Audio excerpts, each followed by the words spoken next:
क्या आप त्रिकोणमिति में मास्टरी हासिल करना चाहते हो तो जब भी आप इस चैप्टर को शुरू किए होंगे तो दो क्वेश्चन ऐसे आए होंगे जिसमें आपको बहुत परेशानी हुई होगी। 8.1 का क्वेश्चन नंबर 6 और क्वेश्चन नंबर 11। अगर इस दोनों का आंसर आप जानना चाहते हो, इसका सॉल्यूशन देखना चाहते हो तो बने रहो मेरे साथ।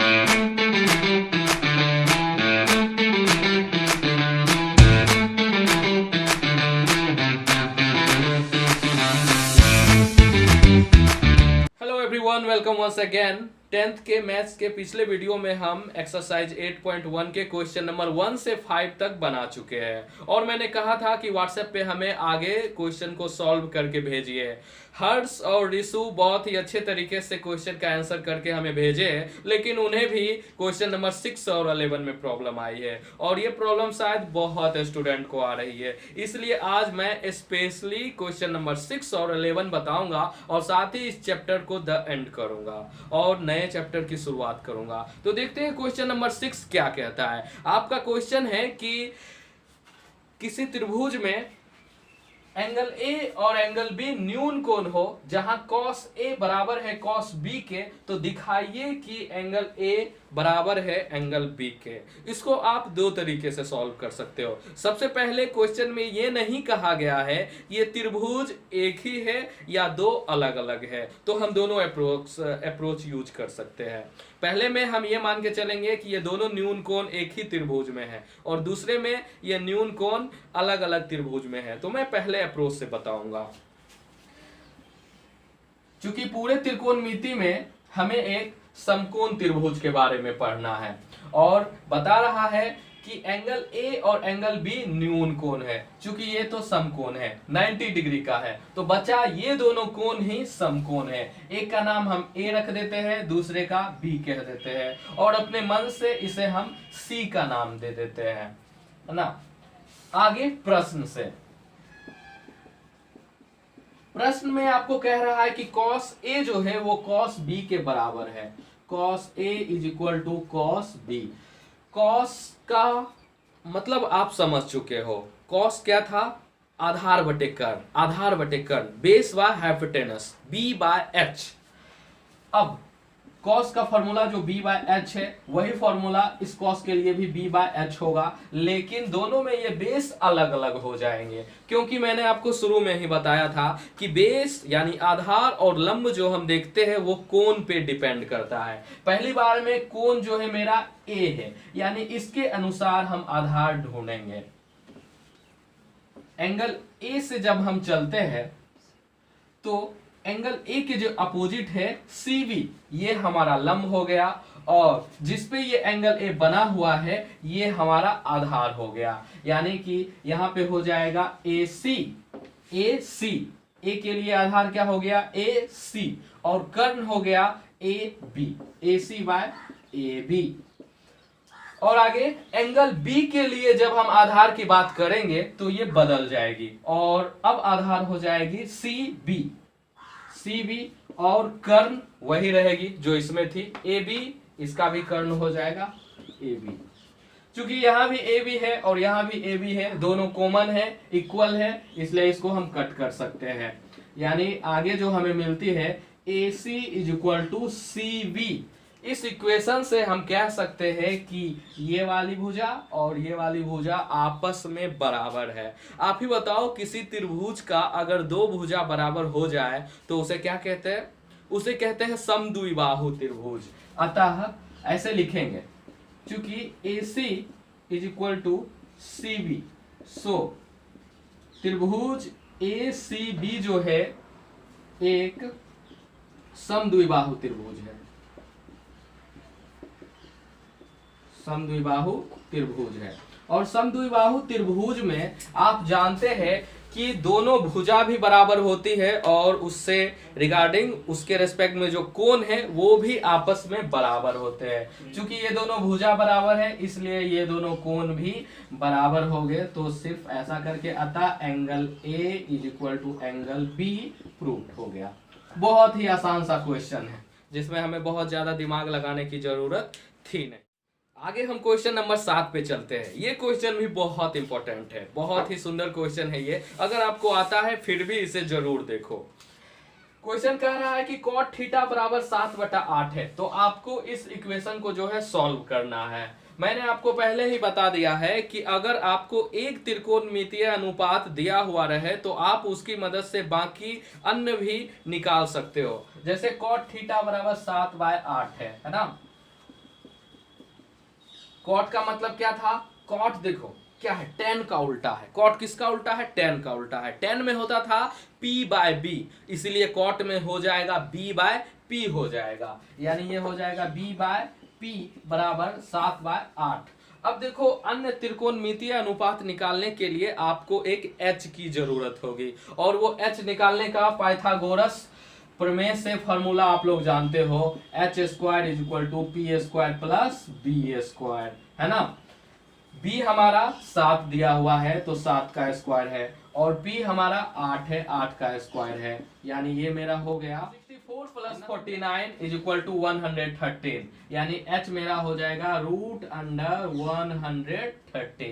h भी मिल गया, p भी दिया है और b भी दिया हुआ है।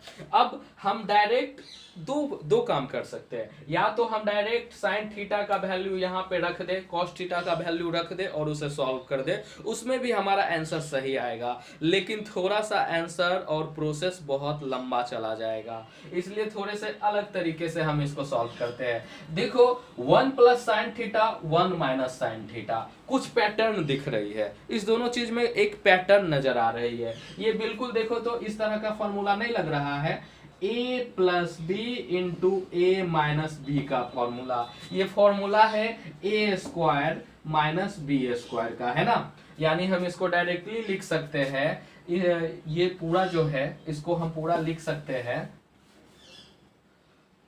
1 का स्क्वायर माइनस साइन थीटा का स्क्वायर, है ना। और ठीक कॉस नीचे में भी कुछ वैसा ही है, तो इसे लिख सकते हैं 1 का स्क्वायर माइनस कॉस थीटा का स्क्वायर, है ना। अब देखो 1 का स्क्वायर तो 1 ही होगा, और साइन थीटा का स्क्वायर हो जाएगा साइन स्क्वायर थीटा। अब कहोगे कि सर साइन स्क्वायर थीटा कैसे लिखेंगे? साइन स्क्वायर थीटा क्या ऐसे लिखेंगे? नहीं, साइन स्क्वायर थीटा आप ऐसे नहीं लिखोगे, साइन स्क्वायर थीटा लिखोगे साइन का स्क्वायर उसके बाद थीटा, है ना। तो ये बन जाएगी 1 - sine square theta by 1 - cos square theta.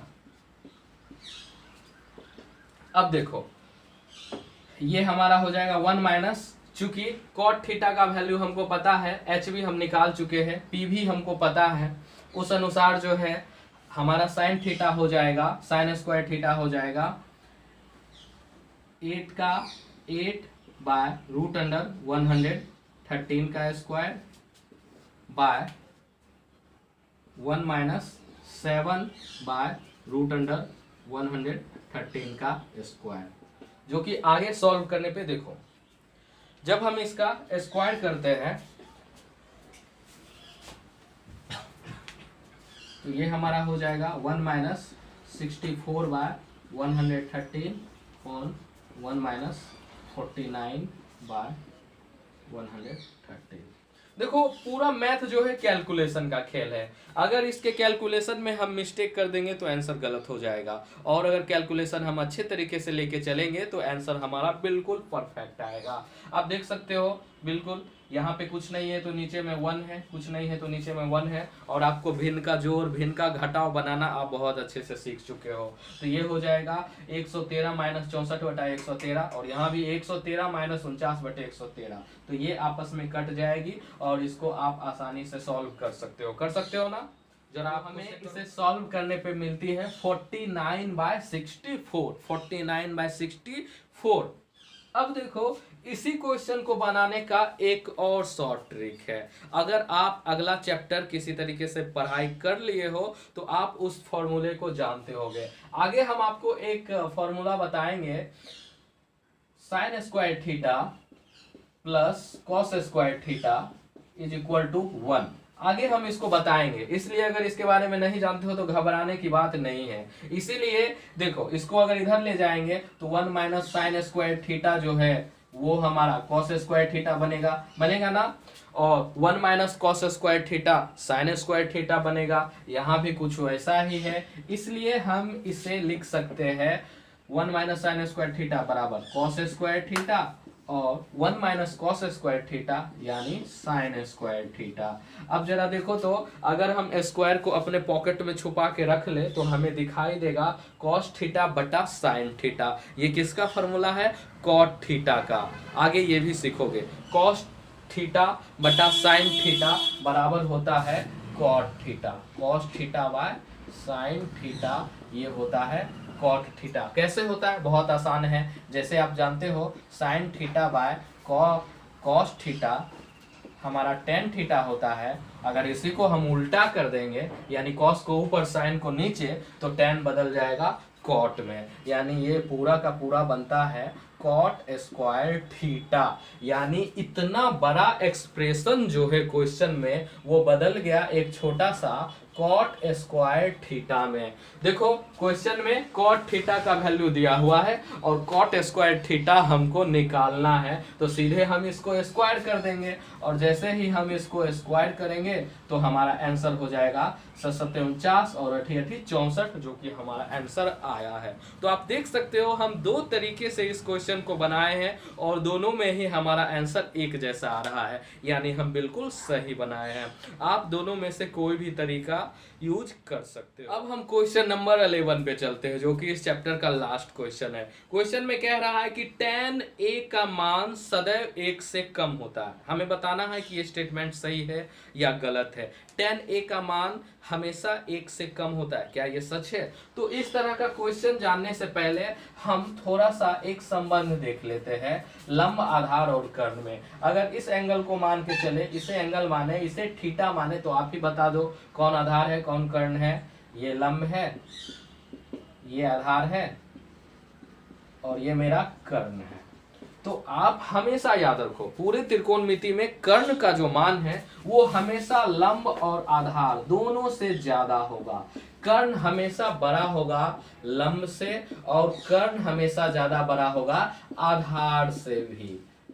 इस दोनों के बारे में कुछ नहीं कहा जा सकता है। ये कभी नहीं कहा जा सकता है कि लंब बड़ा होगा या आधार बड़ा होगा, क्योंकि एंगल के अनुसार लंब और आधार आपस में बदलते रहते हैं। इसलिए दोनों में से कौन बड़ा होगा यह कह पाना मुश्किल है। लेकिन ये फिक्स है कि कर्ण हमेशा बड़ा होगा। इसीलिए जब हम साइन थीटा का मान निकालेंगे तो p/h होता है और हम जानते हैं कि p यानी लंब, h यानी हाइपोटेनस से कर्ण से हमेशा छोटा होगा।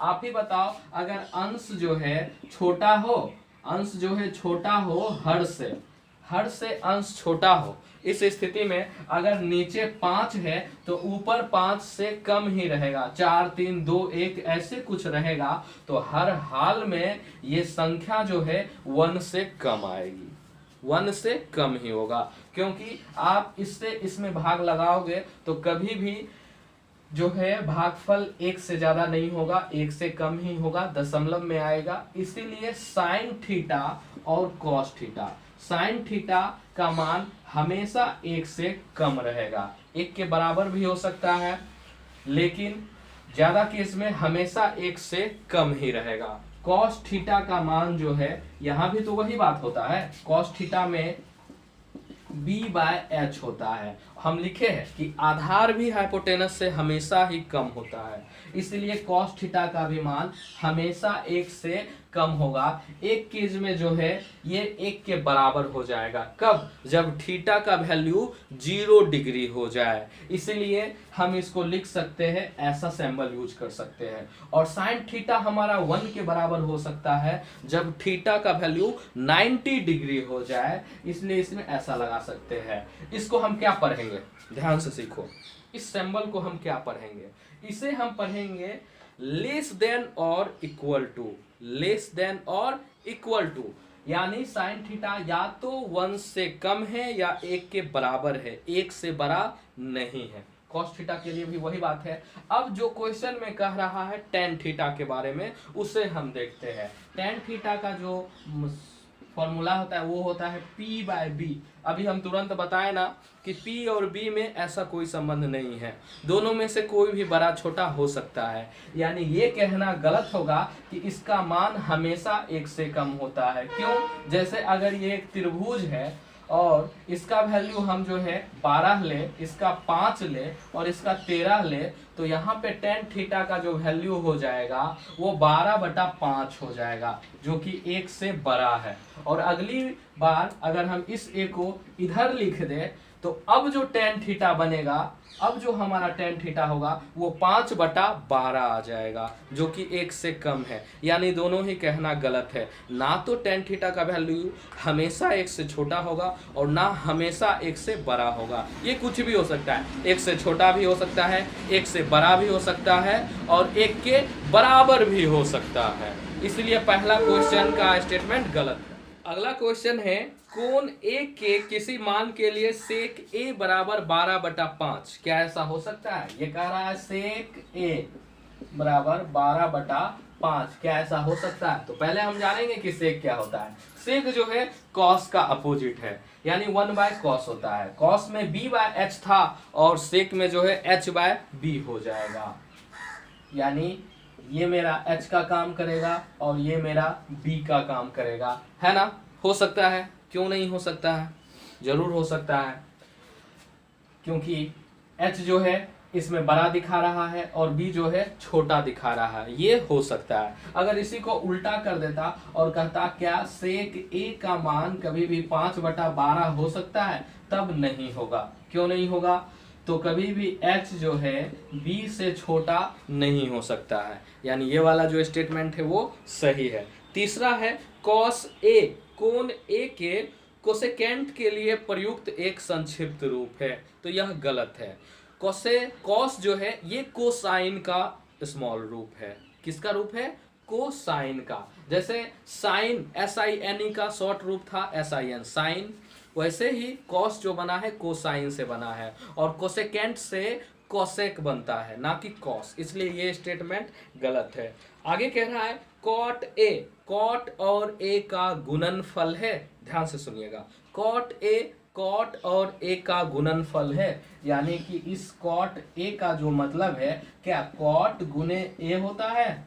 नहीं, ऐसा नहीं होता है। जनरली आप लोग मैथ में ये देखते हो कि अगर किसी संख्या के आगे में हम कोई संख्या लिख देते हैं तो जनरली वो गुना होता है। जैसे हम 2x लिख देते हैं या 3y लिख देते हैं तो ये 2 गुने x होता है और 3 गुने y होता है। लेकिन त्रिकोणमिति में ऐसा नहीं होता है। कॉट ए का मतलब कॉट गुने ए नहीं है। कॉट जो है ये अपना त्रिकोणमितीय अनुपात बताएगा, जिसका मतलब होता है b/p, और a जो है उस कोण का नाम है जिस कोण के अकॉर्डिंग हम अनुपात ले रहे हैं। इसलिए ये स्टेटमेंट गलत है। और सबसे लास्ट में है, किसी भी कोण थीटा के लिए साइन थीटा का मान 4/3, यानी साइन थीटा का मान 4/3 हो सकता है? ये नहीं हो सकता है। क्यों? क्योंकि साइन थीटा होता है p/h होता है और हम पहले ही आपको बता चुके हैं कि h हमेशा p से बड़ा होगा, ना तो उसके बराबर होगा और ना ही उससे छोटा होगा। और यहाँ क्या कह रहा है कि h जो है 3 है और p जो है 4 है। ऐसा पॉसिबल नहीं है। 3/4 होता तो सही होता, 4/3 सही नहीं होगा। इसलिए ये स्टेटमेंट गलत है। इसी के साथ आपका पहला एक्सरसाइज खत्म हो रही है और मैं आप सभी को एक गुड न्यूज़ देना चाहूँगा कि आप सभी स्टूडेंट बहुत ही लंबे समय तक मेरे वीडियोस के लिए वेट करते हैं, आपको इंतजार करना पड़ता है, लेकिन अब से आपको रेगुलर मिलेगी। ऐसी सेटअप की जा रही है कि मैं डेली वीडियो बना सकूं और आप तक पहुंचा सकूं। आप बस इतना सपोर्ट करो कि आप भी देखो और अपने फ्रेंड्स को भी दिखाओ। इस लॉकडाउन में पढ़ाई को आगे बढ़ाओ। तब तक के लिए thank you, have a nice day.